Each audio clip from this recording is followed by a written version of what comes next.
एक बार गौतम बुद्ध से अभय राजकुमार ने प्रश्न किया कि क्या श्रमण गौतम कभी कठोर वचन कहते हैं।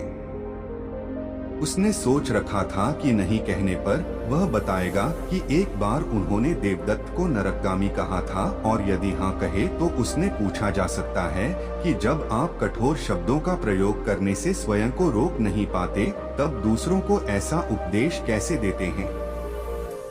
बुद्ध ने अभय के प्रश्न का आशय जान लिया। उन्होंने कहा, इसका उत्तर न तो हाँ में दिया जा सकता है और न नहीं में। अभय की गोद में उस समय एक छोटा बालक था। उसकी ओर इशारा करते हुए बुद्ध ने पूछा, राजकुमार, यदि दाई के अनजाने में यह बालक अपने मुख में कांट का टुकड़ा डाल ले, तब तुम क्या करोगे। मैं उसे निकालने का प्रयास करूंगा। यदि वह आसानी से न निकल सकता हो तो बाएं हाथ से उसका सिर पकड़कर दाहिने हाथ की उंगली को टेढ़ा करके उसे निकालूंगा।